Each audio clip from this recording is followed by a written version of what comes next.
Hi,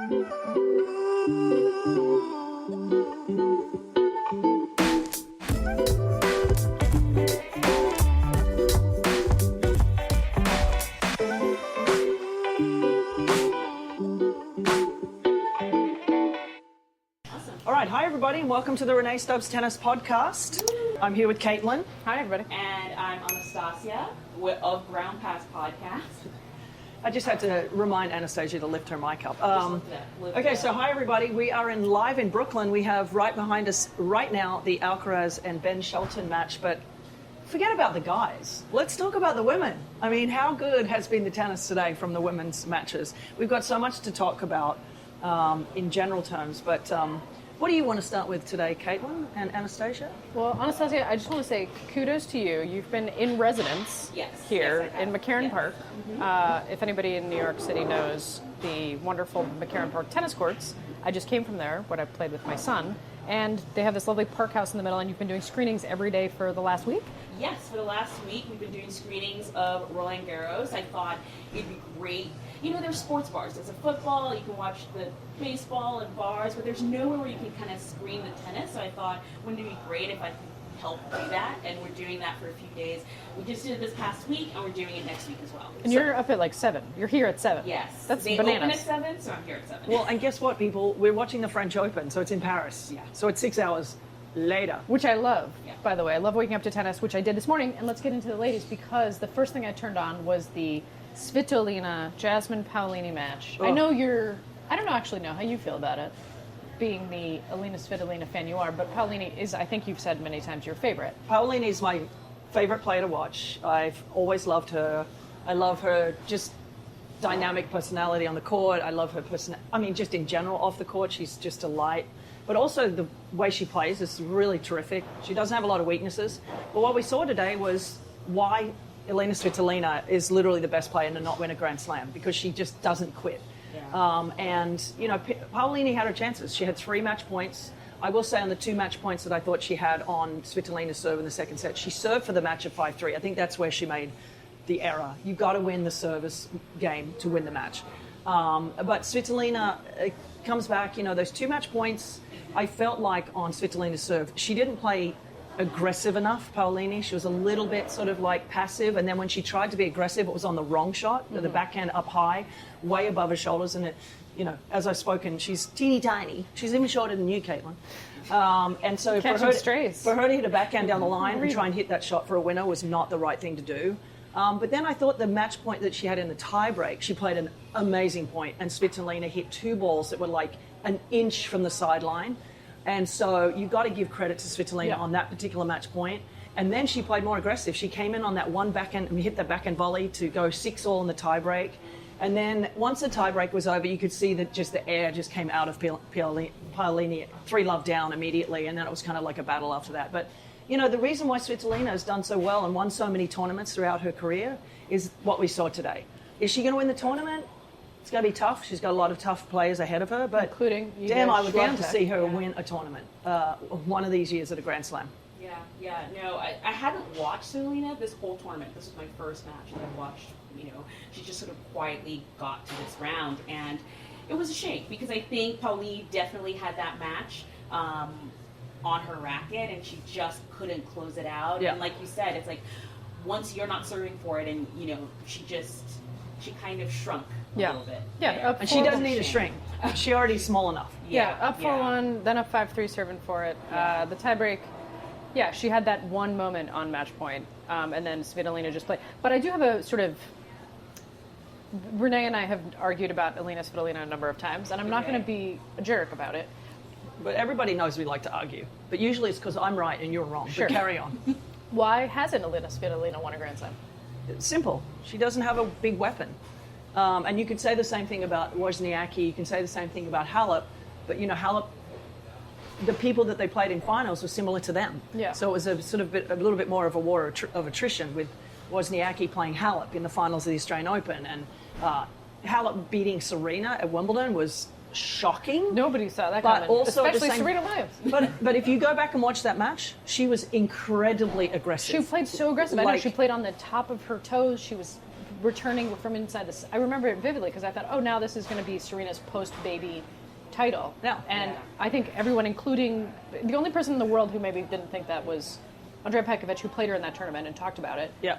And Simona Halep herself, which, everyone else, including Serena, thought she was going to win it. But Serena didn't serve great in that final, That's true. and that's what killed her in that particular match, as well as Halep playing exceptionally.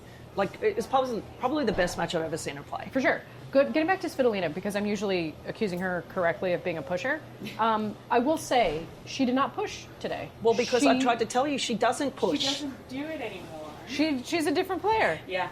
There's a difference between pushing and not having a counterpunching. massive I get it. weapon and being a true counterpuncher. Yeah. She is a counterpuncher because she moves well, but she's also can at times go for it when she wants to. And when she won the WTA finals about 4 or 5 years ago, I was over there coaching Karolina Pliskova, and she hit everybody off the court. Yeah. She was serving people off the. She has the ability, just like Wozniacki did when she won the Australian Open and Pryor won the WTA finals. Also, all of a sudden, had power. Was serving people off the court. So they can do it. It's just that their default mechanism is to not go for it because they don't have the weapons. But they say, well, I don't want to make a mistake, so I'm not going to make a mistake.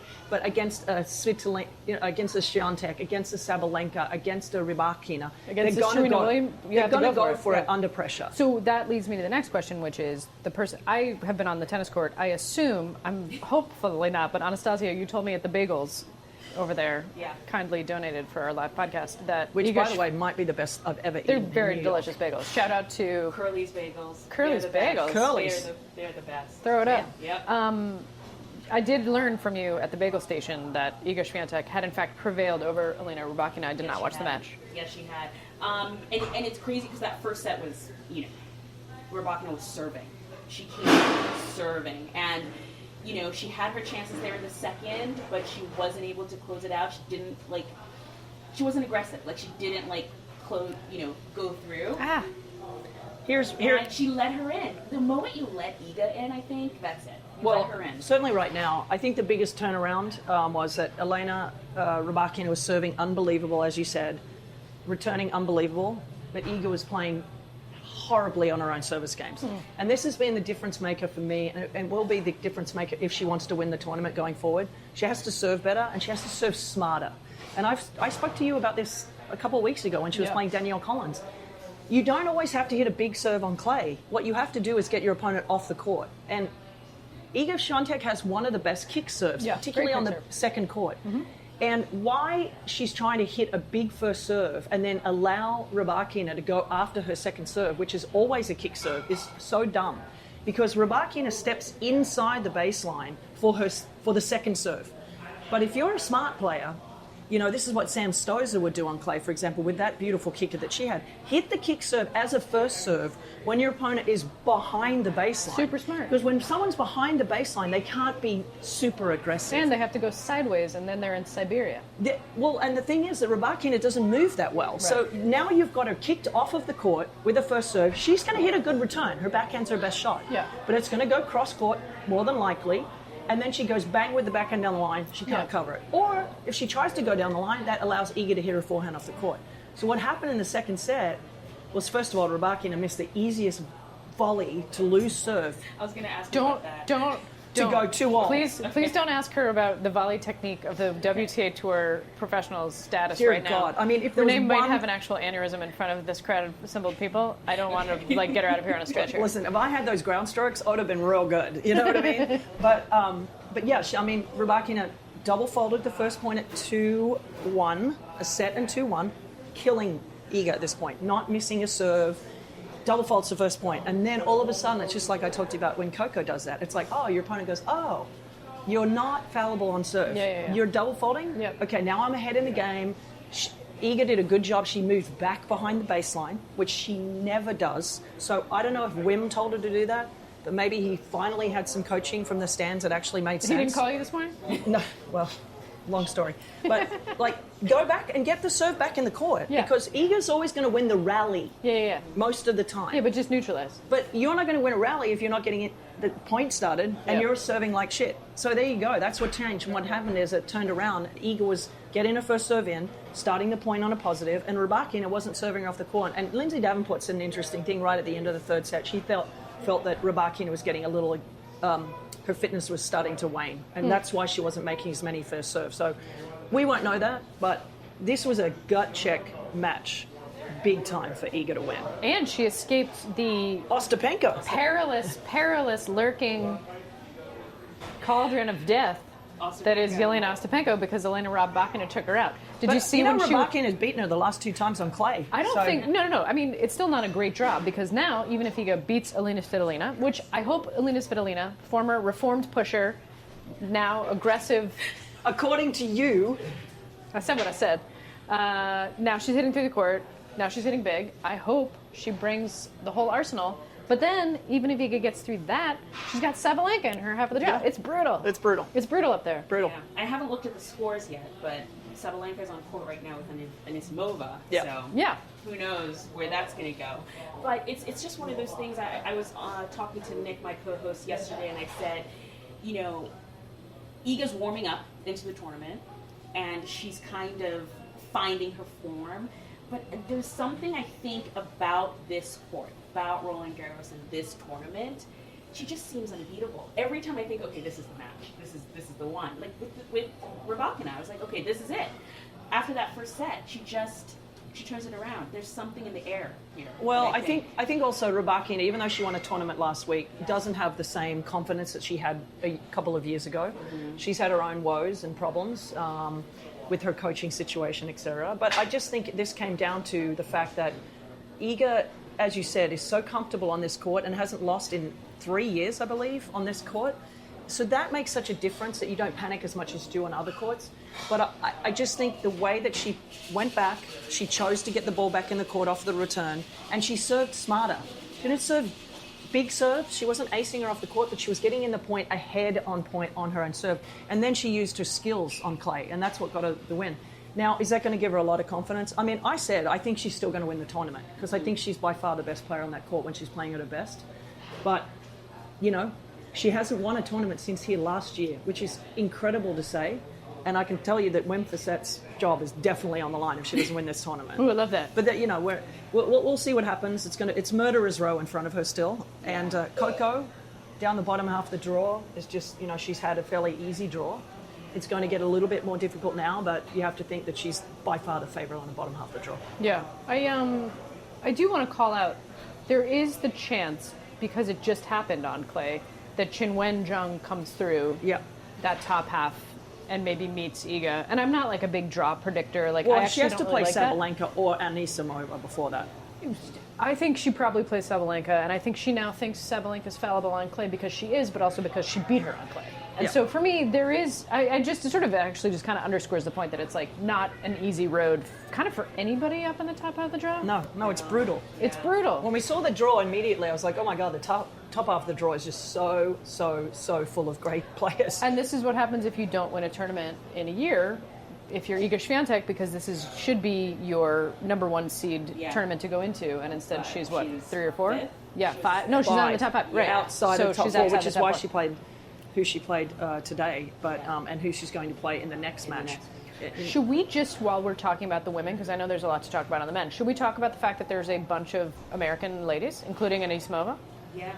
It's incredible, but it's been like that forever. I mean, I don't know if you saw my interview with Frances Tiafoe a couple of years ago, maybe it was last year, at the US Open, and I said, well, it's about time you caught up to the women. Yeah. I mean, because the women have just been crushing it for years on the women's side, and I think success breeds success. So when they see other people that are their age or people that they practice with all the time, I mean, Maddie Keys and Sloane Stephens, for example, who, you know, come in the wake of Serena and Venus and all the great champions prior to that. It's just really great to see. And Hailey Baptiste, like, this is a player that's been so talented her entire life. And every time I see her play or practice, I'm like, God, if she could just get a good coach and a good work ethic, she's so good. And she's proven it here this week. Fun fact, her coach is Franklin Tiafoe? Yeah. Francis Tiafoe's brother. Twin brother? Yeah. Love that. Another fun fact, my Hailey Baptiste facts are just coming out. We interviewed her on stage at Charleston a couple of years ago for a fun happy hour we were doing, and I learned that she has a Shar-Pei, and her Shar-Pei dog is named Songa because it's got a wrinkly forehead. Isn't that so cute? If anybody's ever seen Joe Wilfred Songa play, they know he's extremely handsome, and he's got a great forehead wrinkle, as does her Shar-Pei dog. The things that Caitlin comes up with. Just I don't know. Listen, I'm not going to argue their technique. I'm here for fun facts. For the stories. But no, I actually saw her at Charleston. I got to sit down and talk with her. And, she didn't go far in that tournament. But what I loved about it was she stayed. And I would watch her practice every day I was at that tournament. And it was so intense. They were wearing her down. And she would do these drills over and over and over again. And I was just like, she's working hard for this European clay season. Like, I just saw it in her. So Yeah. to see her here, get to the fourth round, it's almost like, of course. Yeah. Like, she's been working on it since the clay season started. Well, to your point, work ethic, I think. Well, that's the thing. I mean, getting a good coach, getting someone that's going to invest in her and herself, and that's the key, right? Because she's always had the talent. There's not a shot that she can't play. The problem is, and I've always said this, when you're a super talented tennis player, it takes a long time to develop what kind of game you want to play. And the reason I say that is because you have so many choices. And I'm going to put myself in that category, but I mean, I did have a lot of choices. I was quite talented. But it was like, it took me till I was about my mid-20s to 26, 27 to actually figure out how to play a point, because I could slice, I could hit over it, I could come to the net, I could serve and volley, I couldn't hit a forehand. But like all the things, I knew I had too many choices. Right. So sometimes it takes discipline in a match to go, oh, I don't need to be flashy, which she is. I can just be disciplined, and that takes a lot of practice. And I'll say it over and over and again, if you want your kid to be good, or if you want to play to be good, they have to practice how you want them to play. And if they're dicking around in practice, and they're not focused, and after 20 minutes they're like losing, they're going to lose their focus in 20 minutes on a match court as well. Yeah. So you have to practice how you want to play. And so to hear that about Hayley is the reason why she's now doing extremely well on the tour, and she's going to make a great living now because of it. Yeah, and that sort of thing really can kickstart. I mean, we forget that the beginnings of these Grand Slam tournaments, the prize money from round to round is so profound. Yeah, huge. Yeah. If you see somebody playing, at a lower level tournament and they do well, that's great. They can make the same amount of money for winning a low level tournament just from getting from one round to the next in this tournament. I mean, that's why it bears repeating, the players who get wild cards into these tournaments, oftentimes because of their governing body, like the French Federation obviously is going to give a whole bunch of French players a chance. That gives them $150K minimum in their pocket, which will basically sustain them for another year on the tour. And so that's why those wild cards are so valuable. So yeah, Hayley Baptiste, I'd love to see it. And yeah, she's joining Pegula and Anisimova and Maddie Pease and Coco. Obviously Coco, and it's really good. And maybe the men have finally taken a page. Well, I'm just looking behind you because on our screen behind us is the first time 3 American men have reached the 4th round of the French Open. Way to go. And the one that didn't make it was your guy, Clayla. Clayler Fritz Clayla Fritz. fizzled out. Clayla's on the grass already. He's serving and bowling. I like him on the Injured. grass. I like him on the grass. I don't like him on the clay. Giving him a nickname was a little bit of wishful thinking, maybe. Yeah, maybe. Tommy Paul looked great today. Tommy Paul really deserves to be on the dirt. Yeah. He deserves his success. He's gotten the farthest along because now he's into the next round. He has not played well at the French for the years, even though he won the juniors at the French Open, which is crazy Yeah, it is to think crazy. about. But nice to see him, and he's battled in this tournament. He's had at least big 2 time. 5 sets, right? Yeah, 2 back-to-back in the first Back-to-back. round and second round. So Yeah. the fact that he's now cruising, it's like now he's match fit, big time.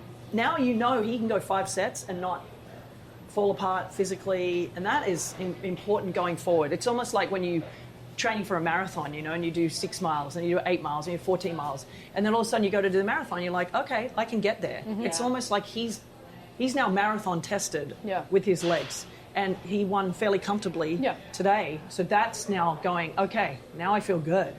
So that's huge. I kind of think he's my favorite American man. As a Now that person, Clayler is gone. Oh, God. Not as In a this person. tournament, or No. I mean, listen, did you guys see his GQ photo spread where he's on the boat with the girlfriend and they're in Burberry and they're fishing? Yeah. I mean, Yeah. Tommy Paul's going to Tommy Paul. That's fine. He's, just a guy from the farm, cracking a brew. He's Tommy just got Paul's a great guy, by the way. I really like him. He's a great But guy. I think he's my favorite American man to go deep into this tournament because of his game style, because, as you say, of his fitness, and finally maybe he's, gotten... Listen, we're here watching Benny Shells take on Carlitos Alcaraz. Well, Carlitos Alcaraz just took a massive spill on the court, and listen, he did not look good getting up. I can tell you that. He's limping. I think he may have gone over in his ankle, actually. We're going to take a little look at it here as he's running, and... he went over the front. He went over the front. It's not as bad. Still not great, It would have hurt. You don't like to see that. No.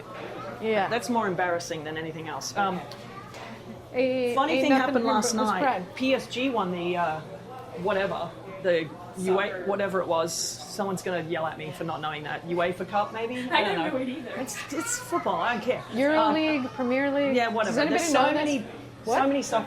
Champions League. Thank you, Dan. Thank you. We've got a New York lovely Yankee fan over Englishman, Dan, from the crowd. Yeah.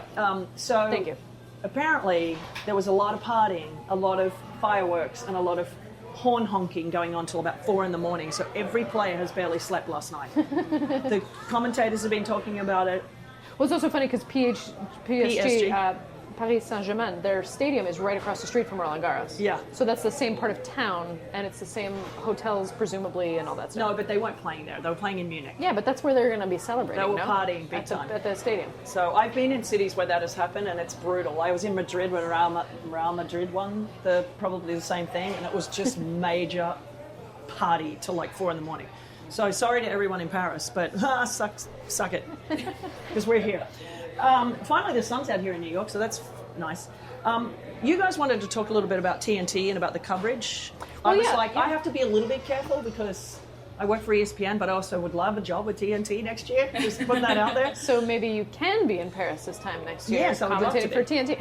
I wanted to talk about it, and actually Benny Shells gives us a good opportunity. Ben Shelton has spoken about how much he appreciates the fact that fans back home, and it probably also has a little something to do with the fact that there's, at least as of this morning, 8 Americans still in the tournament. Yeah. But the U.S. coverage in the minds of many has been very good this year, or a step up from the Tennis Channel, who was hosting this event this time last year. Yeah, and I have to agree with him because I didn't know what to expect. I watch a lot of tennis on a lot of different services, and I didn't know what to expect coming in with TNT. And they had this... Also, you were a TV and film professional, so I actually think your critiques are quite on point and certainly more evolved than my own. I do this for a living. But I didn't know what to expect from the rally. I thought, okay, I saw the personalities that they put together. And the rally is what they call the rally is like their morning desk show? Yeah, it's their desk show, morning show. They go match to match. So they sort of go wherever the action is. And if you're a casual fan, just turning on the TV, and you don't know what you're watching, you can't tell Ben Shelton from Carlos Alcaraz, really. It was perfect. And there was a lot of explaining they were doing, and this is who this player is, and that's what that means, and this is what this percentage means. And I just thought it was brilliant in a way I was not expecting at all. Sounds like it was very, not necessarily in a bad way, but like very entry-level friendly. Yeah, and it definitely was. Presumably that's what's on TNT, which is the main channel. Right. Now, is that the one where they would talk over everything? Well, it's funny because I think there's been mixed reviews on that. I think some people are such tennis enthusiasts and so traditional watching tennis fans that a lot of stuff that I've read on the internet, a lot of people hated that. Right. Yeah. So, I don't know, hands up for the rally people that are here that have watched that. Did you like the commentary over the... Yeah. See, we just had one person say yes and one person say no. So here's the thing. But that's exactly what we're talking about. Right, and I think if you're a tennis fan, like if you're me, and you want to watch a specific match, when you want to watch it, how you want to watch it, I always say go for streaming. Yeah. Get HBO Max and pick. Yeah. Make your own choices. That's what Caitlin does because she does it in Spanish. Fancy. Am I right? Hold for applause. I watch TV in Spanish. Okay. Thank you. No, that was just Jenny closing her water bottle. There was an applause. No, I agree with you. I only go to streaming. I don't watch the desk show unless I'm getting some added value commentary from the desk people, which, on ESPN, there are a few that I like. I like Darren Cahill. I like Chris McHenry. That's kind of it. But, again, that's my I'm word. sitting here. No, but you're not on the desk. You're somebody calling matches. I'm on the desk. fine. Rennae Stubbs added to that number. But I feel like I've heard a lot of the same people. You know what I haven't heard a lot of? Sloane Stephens, who, granted, has been on the Tennis Channel and done some ESPN stuff, but it's great that she's on desk. Venus Williams, interviewing people for vignettes, like Chris Eubanks. Like, I like Sam Querrey. I think he's doing a great job. Like, I do think there's some new energy. I don't care about the desk show, so I don't watch that because, to your point, I'm a tennis person.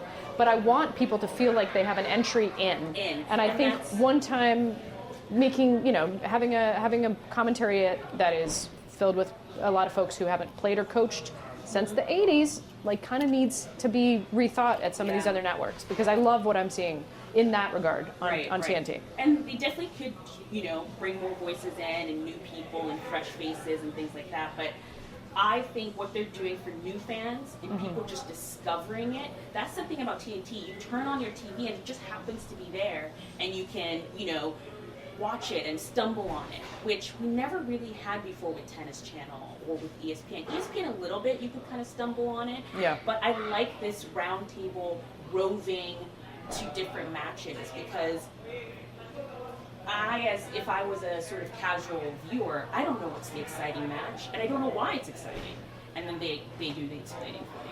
Yeah, I mean, sometimes, as somebody who's just behind the mic, I don't get to choose, right, what matches we watch. And there are times where I have to say, a producer will pick a match and I'll be like, really? That match? What about the women's match over here that's in a tiebreak and we're in the first game of a men's 5-setter? Nobody cares about that match at the moment. You know what I mean? Sort of like, that sort of drives me crazy. That is a little bit skewed. No offense to the guys. Some guys are just like, yeah, but it's Alcaraz versus somebody in the first game. And I'm like, yeah, but it's 6-all in the third over here with two women that are having an amazing match. And people want to see excitement. They don't necessarily, yes, everybody wants to watch a star, like a Novak or a Sinner or whatever. But if it's 1-love in the first set of a men's 5-setter, it's not an important moment in the match. What's an important moment in the match is over on Susan Longland, and it's 6-all in the third. Right. So that's where that option is really great, because I'll go, let's go over there. I do like the fact that even looking at this match that Ben Shelton's playing with Alcaraz, and Alcaraz looks fine, by the way, Sloane Stephens is on the court side position. So it's nice that they're mixing, and ESPN are starting to do that. They're putting, I've done a bunch of matches courtside. I think it's great to have a different perspective. You don't always have to have women on women's matches, men on men's matches. It is nice to mix it up, and I think ESPN is starting to do that more and more, because I know for myself, I've done a couple of men's matches over the last couple of Grand Slams. So that's nice. It's a different perspective. You don't always have to have the same sex calling the same sex matches. And so I like that. That's a nice thing to see. But I think TNT do need, and I'm not saying it because I'm not there, but I think they do need a couple more women. They've got like 19 guys there and 10 women. I can think of 2 brothers who I've heard enough of through the years. Just I said it. Nobody else said it. I'm saying it. Like, do we need these guys, more of these guys? Like, that's enough. One thing I did see earlier, and I've already talked to you guys about it, there's a side angle far away camera that they used today with Paolini and Svitolina. It was a set 5-4, 15-30 to go down 15-40, i.e. 2 match points for Paolini. And they had a far wide camera off to the side. You couldn't even see the ball. And you're like, what's happening here? TNT, love the coverage, but that camera angle, gotta go. Yeah. Don't ever play that unless it's to show the grounds and the crowd. Between sets or something. I think the reason I wanted to talk about commentating so much and the commentary and the coverage is because I'm sitting with literally 2 experts. You work in the TV and film industry. You have been a commentator for the last better part of 2 decades, and you're excellent at it. Universally thought, not just my own. It really matters. And to me, the reason it really matters is because tennis is growing, and tennis has attracted a whole bunch of new fans.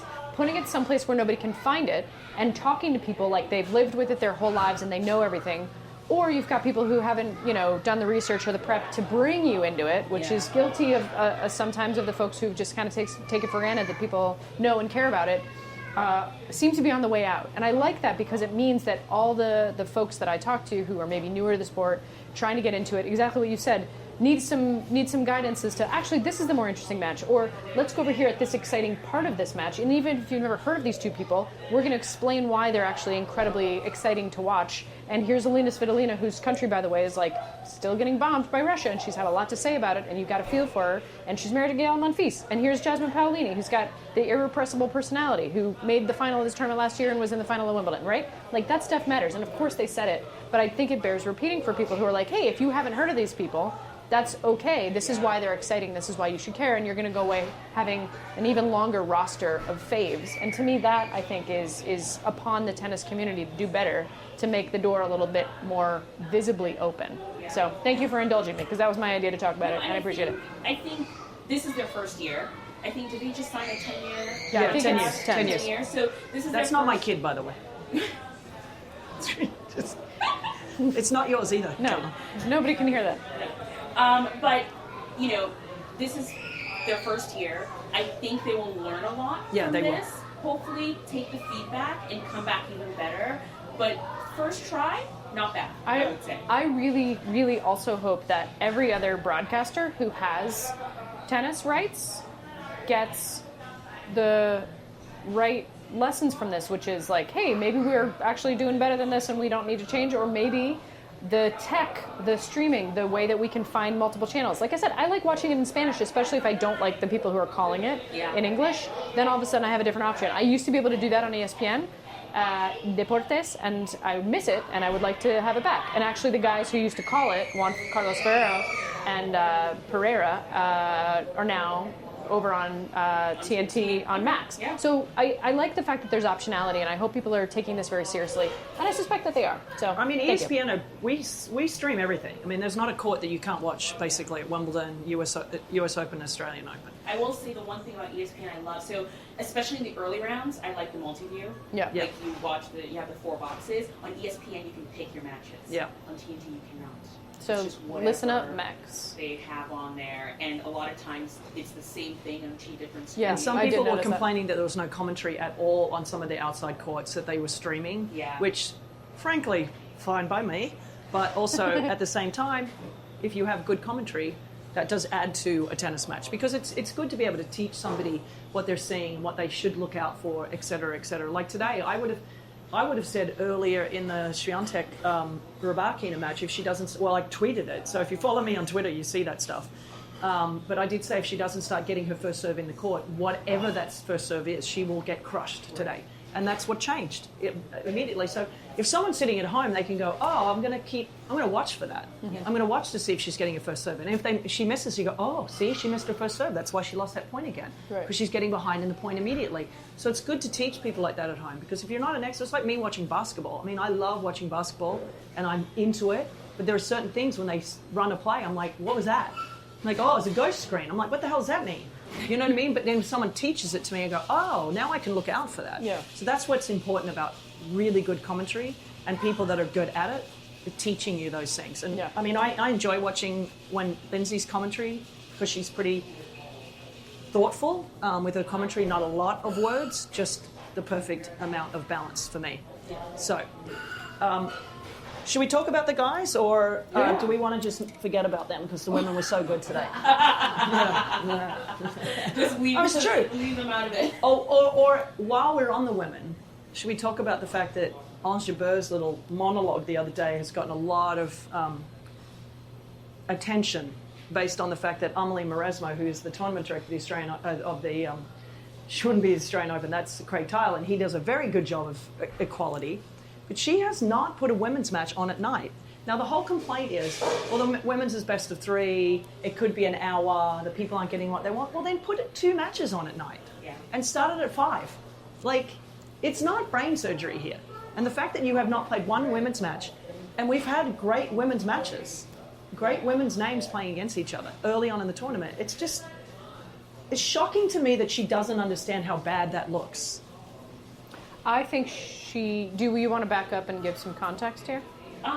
For the uninitiated who have not followed this so as basically what's much going as we on have? is, I think now this is the 3rd year running, there has been no women's match in the night session. They've literally had like 2 in 3 years. Yeah, and there's only one, there's a night session on Philippe Chatrier, and there's only one match. 7 p.m. That they put on, and it's been men for the last 2.5 years. And Amélie Mauresmo, a Grand Slam champion Yes. from France, has been the tournament director for the last couple of years. Who's a woman. Who's a woman and a gay lady, which I only bring up because she should know something about feeling marginalized because of two of those attributes. Yeah. And she has been the face of the decision making. It might not be her decision. I'm not No, it defending is her. her decision. Maybe. In the end.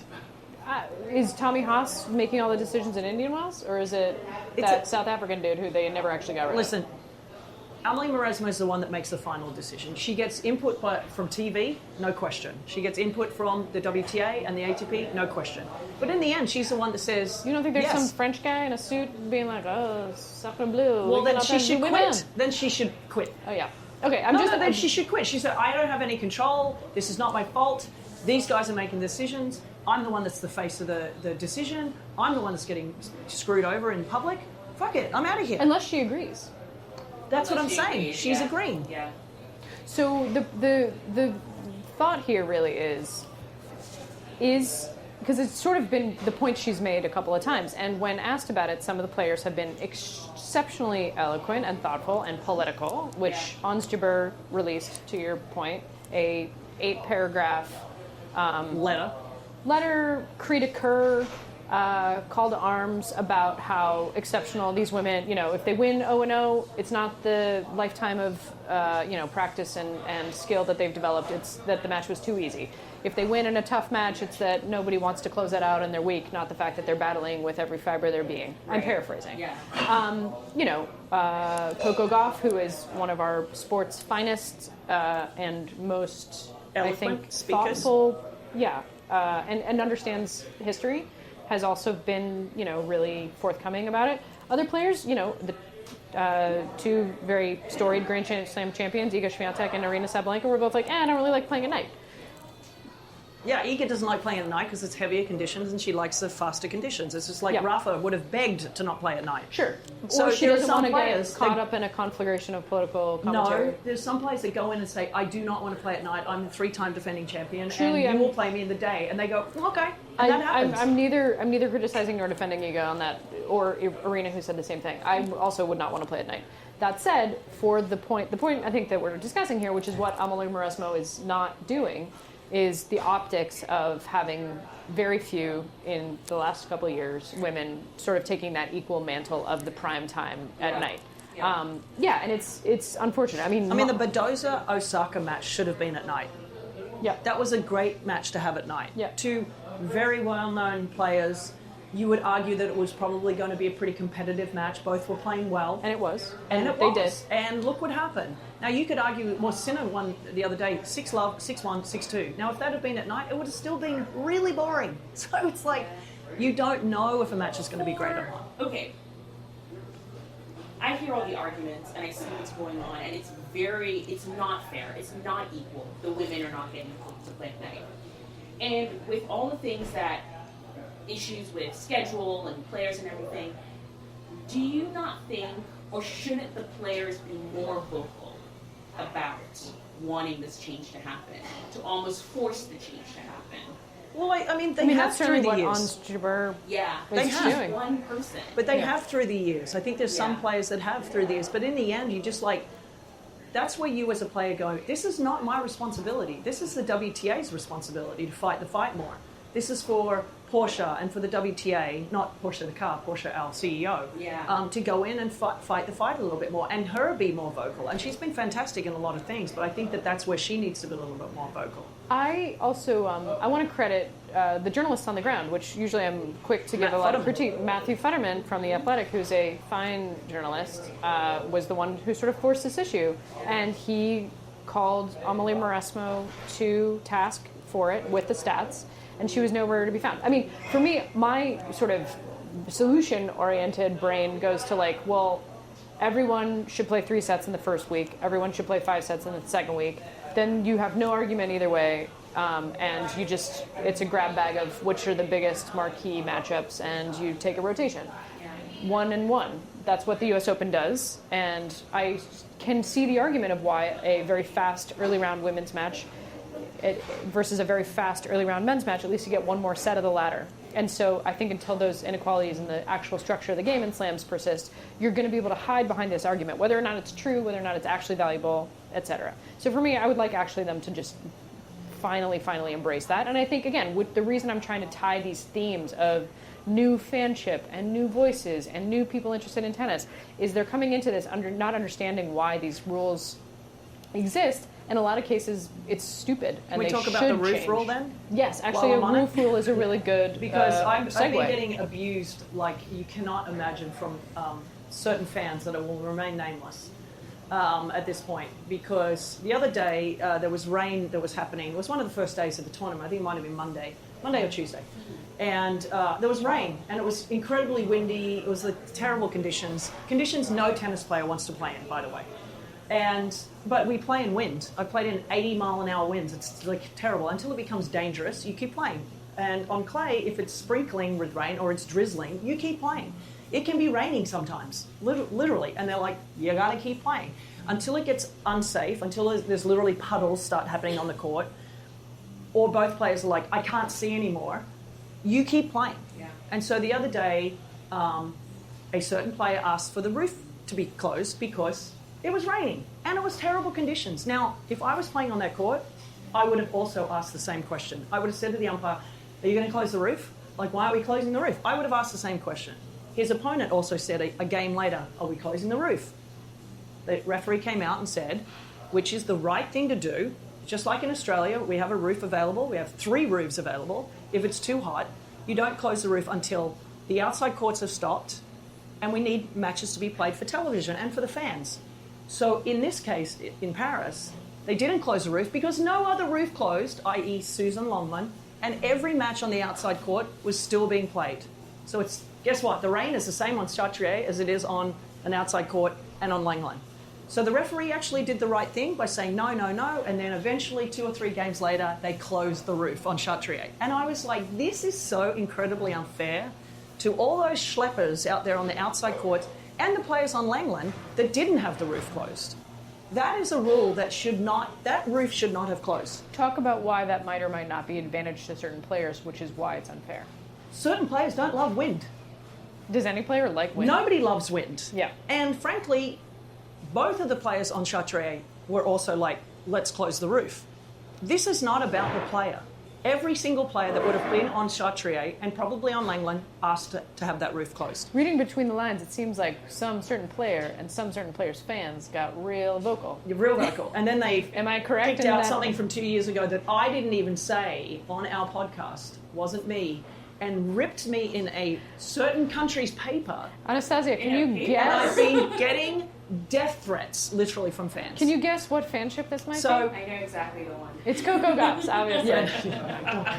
No, don't say that. It definitely was not Coco. Coco would never do that. It's Corentin Moutet. He's got a bunch of angry Frenchmen. But this is what, and they are coming after Rennae, and they're going to kill her. No, but it's actually a serious situation because these people did write it in a paper and attributed me to words that were not said by me.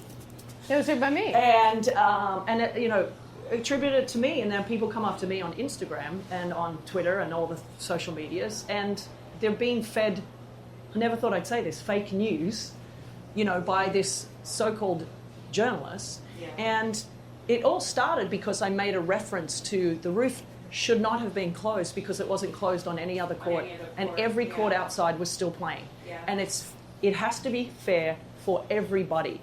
No matter how famous you are, no matter how important you are, that's just not fair to do that. And they did that, and I was shocked. Yeah. And that's on the referee again. That's Emily Mauresmo saying, yep, close the roof. Yeah. That's on her. One of our Craig stars Tiley makes that rule at the Australian Open. Yeah. Close the roof. Yeah. And the referee. They make it together. And so she made that rule. And so for me, I'm like, that's such bullshit. It's something I've always thought about, especially at Grand Slams. This is when it really does come up. Yeah, because almost no other tournaments, unless it's indoors, have roofs. So it becomes a political item in these contexts. Exactly. And there is that, in my opinion, sometimes unfair advantage that top tennis players have. And they do, and they deserve it.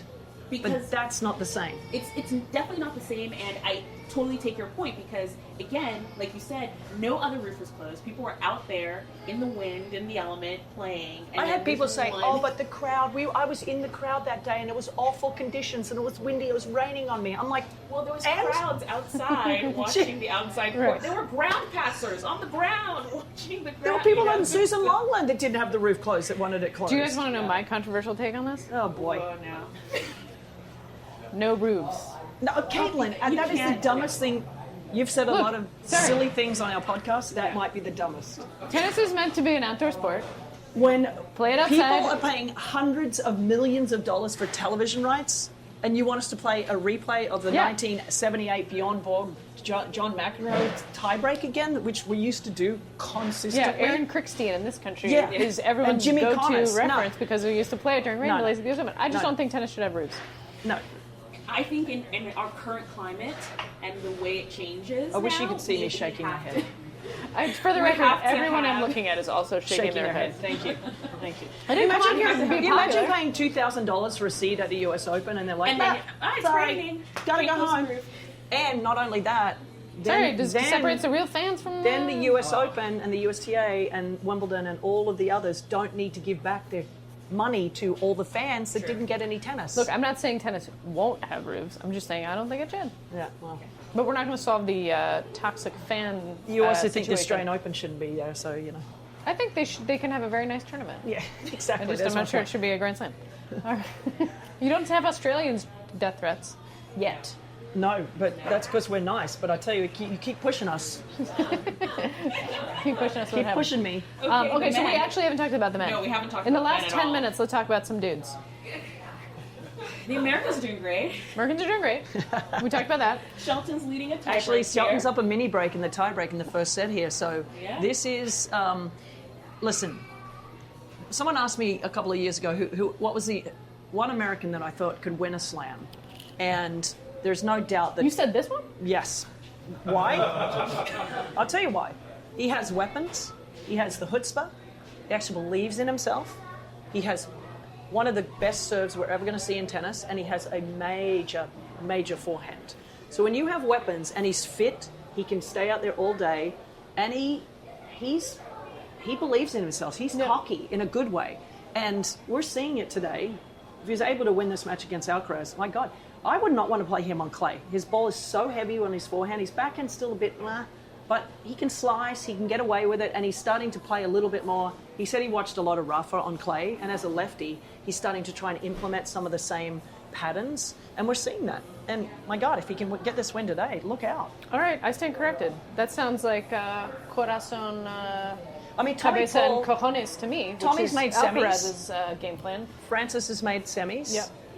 But again, they just don't have the weapons to beat a Sinner or an Alcaraz in best of 5. Yeah. Ben has the weapons to beat anyone. Yeah, you're right. That's a good point. And I like the fact that, as you said, he's been studying up. If he beats Alcaraz, I mean, I kind of thought we'd be well into the third set by now with this match, like, kind of getting blanked. Carlos loses the first set. He's 9 of 10 in best of 5.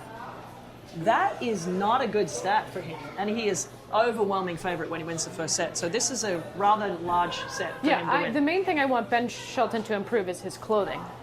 Well, there's that. The ombre. I don't mind the ombre. I think the hot trash bag material and the, I mean, it's just, this is like a brand for clowns. Oh, we realised that Yannick Sinner looks like Super Mario.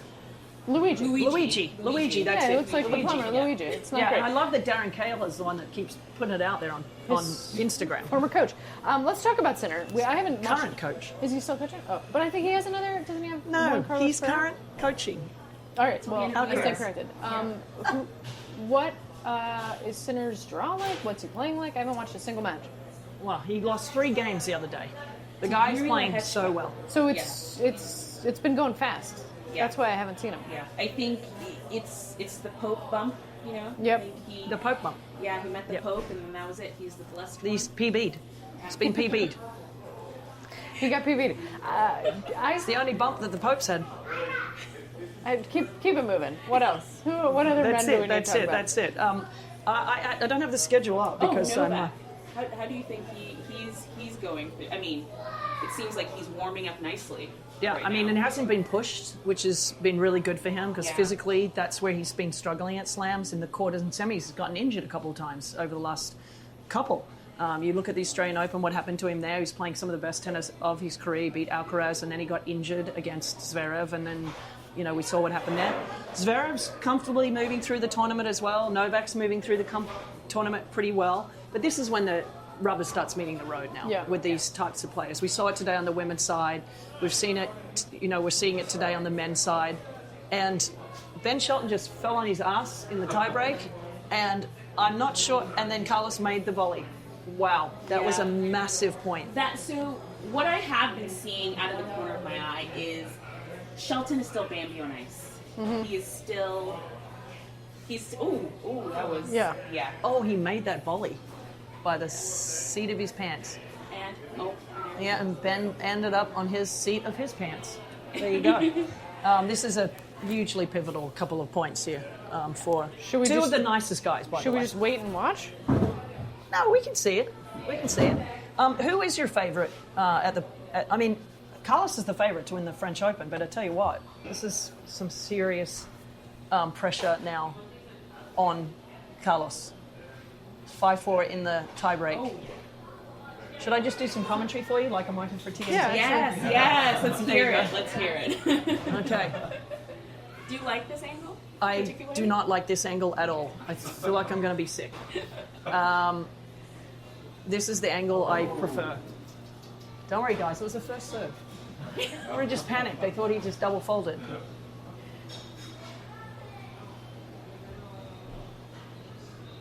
I love the fact that Ben is standing back that far. This is where he's kind of implementing a little bit of the Rafael Nadal tactics. Nice. And that was a perfect example, right? So instead of trying to go in and attack the ball, like he's known Ben to go in and really go for the returns, which is what makes him very dangerous in a lot of ways. But in this occasion, it's like he's like, I know that my forehand is as big as yours, and I know I can hit it as well as anyone. I'm going to run back on the return, and I'm going to hit a forehand, and I'm going to make you find my backhand. And this is impressive from Ben. To try and look for things like Rafael Nadal. He won a couple of matches on this court. Yeah. I like this view before the point starts.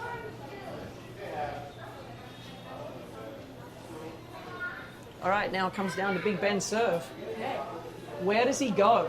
Set point number 2. Body serve. Kick. Body serve. Kick. No chance. I mean, it's not a bad serve because it's so big and it comes at you at this awkward way. Yeah.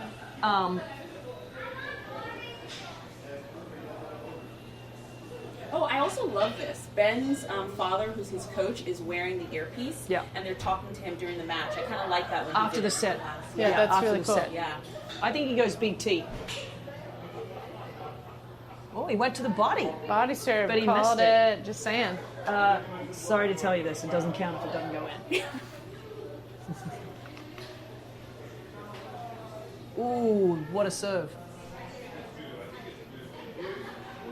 This is the way to... Oh, man. And see, that's where Carlos, he found the backhand, right? He found the backhand. And that's sort of the key. And that could be the most pivotal point in the entire match. Yeah. Anyway, I think if Carlos wins this match, he still wins the tournament. I think he's the favourite. Jannik is obviously playing very well, and I think Jannik will have learned so much over the last couple of weeks about playing matches again. He was out for 3 months, as we all know. It's the stupidest thing I've ever heard in my whole life. But him being back, getting all these matches under his belt in best of 5 sets, I think that he's going to be very hard to beat as well. But the way it is right now, that they're both going to be in the final if they keep playing, if Carlos wins this match. And I think that's deservedly what the final should be. But we'll see. Do you think this is Novak's last French Open? I watched him play Yes. last night. He looked amazing, but as you said, the rubber has yet really to hit the road. Yeah. I do. I think that this is probably his last year. I just can't see him grinding through, losing in early... I mean, if he wins here, for example, wins Wimbledon, maybe. But I just think the only thing that's even remotely getting him up to go and practice and work out and all the stuff is winning 25 Grand Slams. Yeah. And so if he wins his 25th Grand Slam this year, Game over. I just can't imagine him getting up to want to do it over and over and be away from his kids who are getting older and Yes, that's why. Not because I don't think he can win more. I just think it's at some point it just becomes really hard to keep putting yourself through hell, which is what playing tennis professionally is in a lot of ways.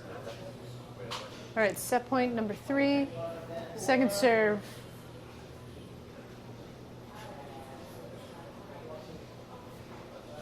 Yeah, again, look for the forehand. And see, Carlos is just trying to keep it on his backhand because he doesn't want to deal with that forehand. It's so big.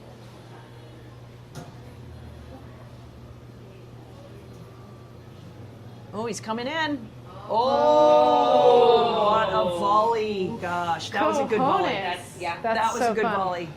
And I like that Dad is, Dad's giving it well, up. Ben's dad was a serve volleyer, so he knows that was a good volley. He's like, that was a good volley. That was actually a good volley. You know what I mean? You can't help but sort of react like that when you know how difficult this shot was. That Because was beautiful. He hit it hard. And he got it below the net. Oh, beautiful. And he was able to put a little backspin on it like there just to keep it low. Ballsy. That was cojones. Cojones. Oof, that was money. That was great. Okay. All right, we're coming down to the end here. And this is just the first set. This is where you're going to see if Carlos keeps his... see, now he's in a bit of trouble because now it's forehand to backhand. And see? Ooh. Carlos is like, oh, I'm going to test you. Oh, that's a big error. It's a big error. Oh, someone's excited about Carlos in the crowd. I mean, I will say he's one of the greatest guys you could ever meet in your whole life. Like, there's never a time where he's in a bad mood. There's never a time where he doesn't say hello to you. It's never a time where he doesn't say hello to everyone around him. And I've told the story where I interviewed him at Wimbledon a couple of years ago, and he thanked every single person that was on my crew. The sound, the lighting, the camera guys, the people that were the runners. And I'm like, did he do something with you guys yesterday? And they go, no, we've never met him. And I'm like, oh my God, he's just that nice to every single person.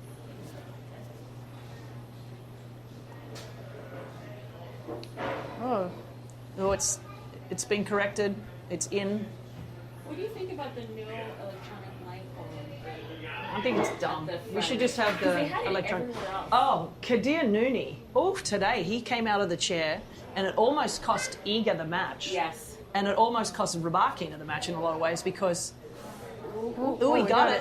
Oh, gosh, this tiebreak is coming down. But it was interesting. So I don't know if you saw the match. I don't think you did because you were playing tennis. I'm a huge Kader Nooni fan. So this was one of the most incredible. French And chair I, umpire, you know best me, voice. I'm hard on umpires because. They were hard They on screwed you. me over a couple of times. Yeah. But Kadir Nooni, there was it was 4-4 in the third set, I believe, and Rybakina hit a double fault, and it was called double fault by the commentators.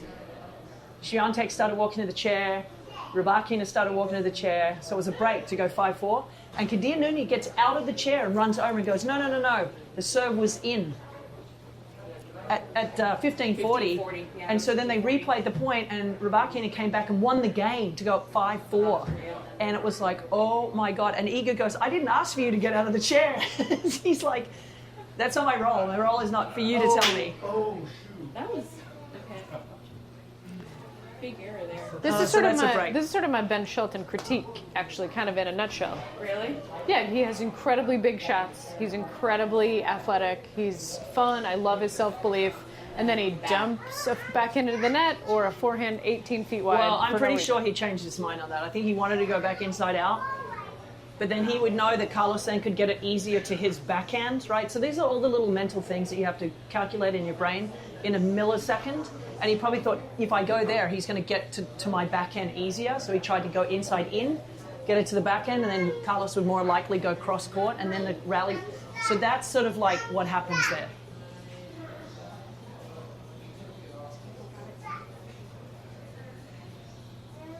And look, he's just backhand. He's like, if you can beat me with that shot, too good. Now, see, straight away back to the backhand. And then he crushes that one. Nice. That right there is why Carlos Alcaraz is so good, right? And one of the critiques I will have on Carlos, and I have said this through the years, is that he is immature with his shot selection. Yeah. And sometimes, maybe a year or two ago, he would have tried to go a little bit more to the forehand and sort of push that envelope a little bit and be like, come on, come on. And now he's like, you know what, I don't need to deal with that side. Be smart, play there, and I will win. And that's a little bit more of the discipline that he's now possessing as a more mature guy. Yeah. And that will just make him a better player. This is over now. All right, well, first set to Carlos. It's hard to imagine this match goes any other way than Carlos's. Any other last thoughts as we wrap this up? I just want to say, by the way, that was like a really great lesson.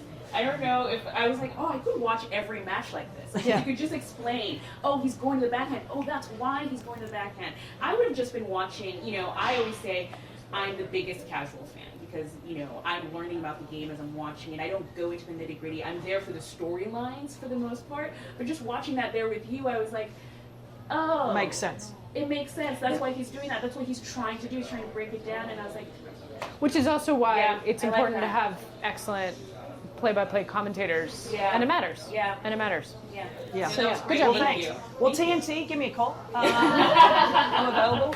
I'm in Brooklyn right now, but I'm available. Instead, I will go to a Liberty game at 3 o'clock this afternoon because, I'm here. But anyway, all right. Well, thanks for joining us today, everyone. Thanks. Yeah, this was really Thank you for fun. having us, Anastasia. Of And course. you're going to be here. We're putting this podcast out tomorrow, but you're going to be here through the end. Yes, I'm going to be through here the whole time. The only time we're not sure of yet is the men's final. So Okay. for that. We'll find But a we'll be here for the a women's place to final. watch it. Yeah. But anyway, thanks for joining us today here live in Brooklyn, and we've appreciated it. Thank you, guys. Thanks, guys.